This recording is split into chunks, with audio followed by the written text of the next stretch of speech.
out to be one of the smartest things I had ever done. I continued my education, landed a dream job, and made some wonderful big sister friends who eagerly took me under their wing, so to speak. With their guidance and support, I was able to experience a fun-filled life, temporarily losing my way a few times, though, continue to grow, and even exceed some of my own expectations. After I had spent only a few years of living the California lifestyle, everything seemed to be going the way I'd hoped it would, and my family became very supportive. Once I had established myself and had secured my future, the folks back home sat back and waited and prayed for me to get married. I wanted to get married, but I wanted it to happen at the right time and with the right man. Despite California being the land of plenty, when it came to relationships, finding a good man was not easy.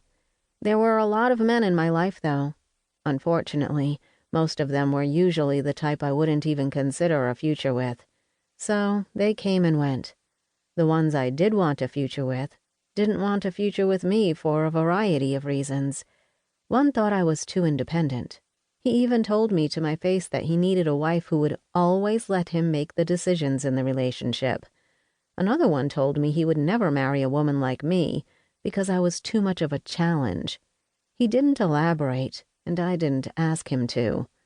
One man whom I cared about a lot more than any of the others told me on our first and last date that he hated kids, and that to make sure he never had any, he had already scheduled a vasectomy. The one after him bragged about the 6 children he had by 6 different women, children with whom he didn't spend time, and to whom he provided financial support only when he felt like it. Even with the numerous obstacles I encountered, I still managed to enjoy a lot of fun-filled nights of passion along the way. But I realized that a woman like me could get only so much mileage out of fun, and that I'd surpassed that limit many times over. I was still in my 20s by then, with a long life ahead of me, but I wanted to be young enough to enjoy an active life with the children I couldn't wait to give birth to. The time had come for me to settle down with the right man and start my real future. Seth Garrett, the acceptable man, according to my standards, as well as those of my hard-to-please mother, came along right on time. My family could not have been happier, and neither could I. Chapter 1. Seth. March 2000.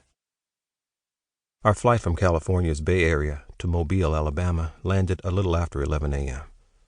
Even though it was springtime, the heat was sweltering. Rachel and I started sweating right away as we made our way to the baggage claim area, dodging some of the most aggressive flies and gnats I'd ever encountered. I didn't know what to expect next.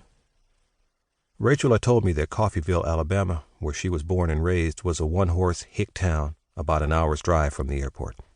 But because I loved Rachel and couldn't wait to meet her family and marry her, I had agreed to accompany her to a place where I already felt like an alien.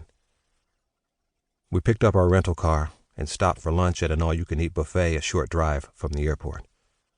We stuffed ourselves with some of our favorites: collard greens, mac and cheese, cornbread, and yams. After our feast, we waddled back to our rental car and headed for the freeway. It led us to the tree-lined gravel and tar route that would take us all the way to our destination.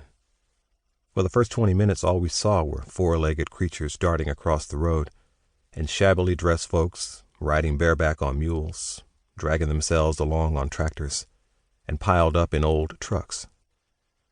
"Damn, baby, how could such a sophisticated sister like you have come from such humble beginnings?" I joked. I had to swerve to avoid hitting a deer that had jumped out of nowhere. "Shit!" I hollered.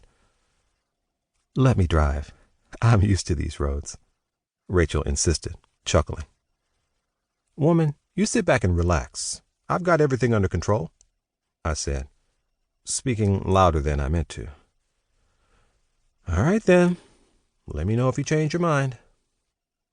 A few minutes later, Rachel leaned back in her seat and dozed off. I admired the scenery and listened.